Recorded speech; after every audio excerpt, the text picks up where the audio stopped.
This sweet and sour is the crispiest pork you'll ever taste. It's a crispy sweet and sour.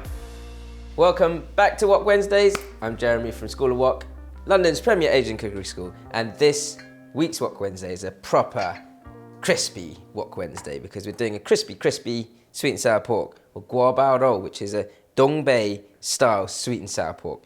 Very different to a Cantonese style sweet and sour pork, and I'll show you why. I'm going to start with the pork, and I've got pork fillet here because I want to sort of sit it in some bicarb before I do anything else, and that will soften what is a very lean piece of meat. And this is, I don't often use the sort of bicarb trick. It's used a lot in Chinese restaurants and takeaways, but with the fillet, it works really well. So you just want to slice your meat, give it a bash. So this bicarbonate of soda, like, quite quickly tenderizes the meat. If you let it sit in the meat for too long, it will just get softer and softer and softer. Now, I'm not looking for like a spongy texture on the meat. I still want a bit of a bite, but it works really well with this dish because I'm going to get this pork so crispy that around the edges of it, you know, you get this extra crunch. And when you bite into it, it's really nice and soft, and that sort of difference in texture makes this sweet and sour dish what it is. So this process called the Chinese sort of velveting process, and you want to sit that there for 15 minutes, let it do its thing. I'll wash that out after the 15 minutes and then make the batter. Next up, I've got some ginger and carrot, a bit of red chilli and spring onion. I'm going to finely matchstick all of this to sort of flash fry into the sweet and sour sauce.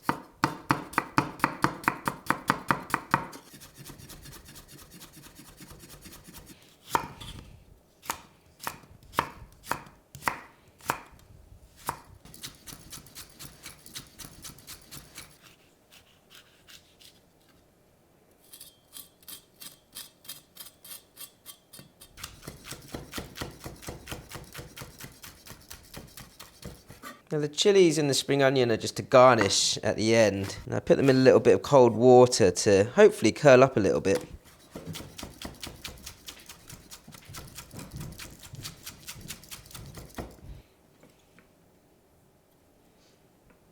So after 10 to 15 minutes of sitting with that bicarb, you just want to give it a wash through, just to get any of that excess bicarb out. Stop it from over tenderising. Next, I'm going to marinate the pork with some salt, white pepper, and a bit of Shaoxing rice wine. You can be quite generous with the salt, probably about half a teaspoon, white pepper,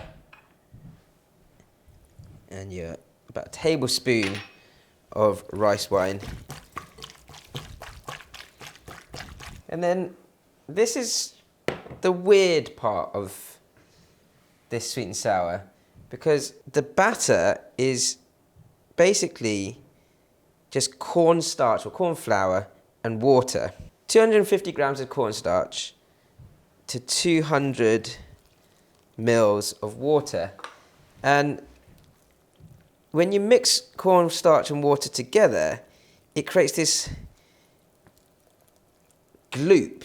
Well, this like bowl of glue, and it's a sort of very strange texture to deal with. And most of the cornstarch will want to keep sort of sticking to the bottom of the bowl, whilst the water will want to stay on top of that. So to make this dish, you kind of mix it together. You have to use your hands with this to really like almost mash the cornstarch together with the water. And only when I'm ready to deep fry will I start to put the pork pieces into this very gloopy, sticky dough, essentially. But what it does do is it creates this incredibly crispy, crunchy layer around the meat. And I'll show you that in a second when I'm ready to deep fry. Now there's liquid in the actual pork you know, there's moisture from the pork. So we're going to get that in there. And you start to really like massage this batter around your marinated pork. My oil is nice and hot, actually probably a little too hot, but let's start to go sort of piece by piece. I've got this on a lowish heat now to get these pieces of pork in for their fry. You know, this is a definitely more complex version of your usual sort of dry cornstarch mix. You don't want to overfill your wok, but I can keep going for a bit. As soon as I've got a whole wok full of pork in there, the wok has started to lose, or that oil has started to lose a lot of that heat. So I've whacked it straight back up to a high heat now, because I know that it's not too hot that it's going to burn the pork or burn that batter. And I want this to come out really nice and crispy. And you can see some of the pieces already have that great crunchy sort of texture around the outside. I love cooking stuff like this to show you guys, because it just is a show of there's so many different ways of doing one thing when it comes to cooking. You know, this is a completely, hopefully, new way to give you a really crispy batter. It takes a little bit more effort. And from here, we're going to make up the sweet and sour sauce. It's got my ginger. Let's throw a carrot in there as well.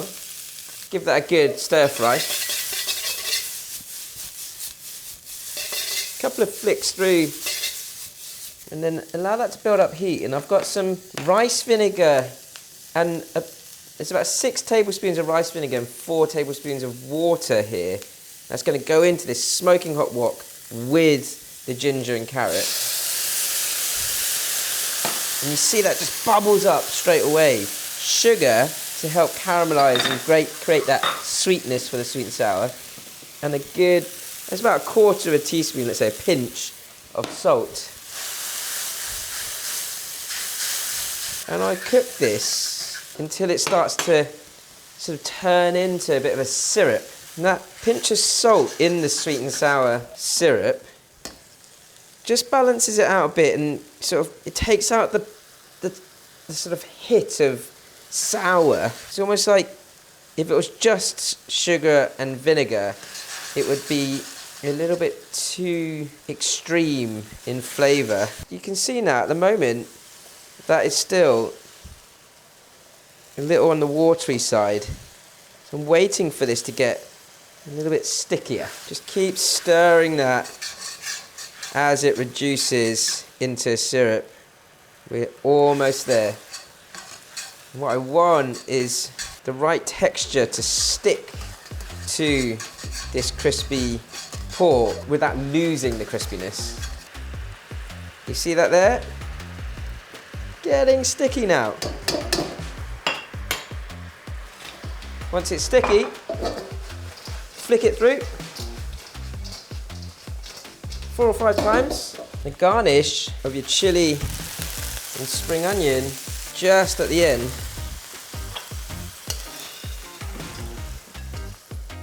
I like to do it like that in the wok, kind of wilts into the heat of the sweet and sour. And look at that. That's got to be the best sweet and sour you can ever try.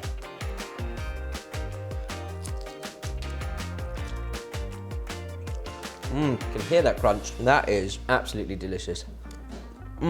Really different way to cook a sweet and sour. Hope you like it. If you do, don't forget to like, comment, subscribe, ding, hit that notification bell. There's loads more sweet and sour on the channel.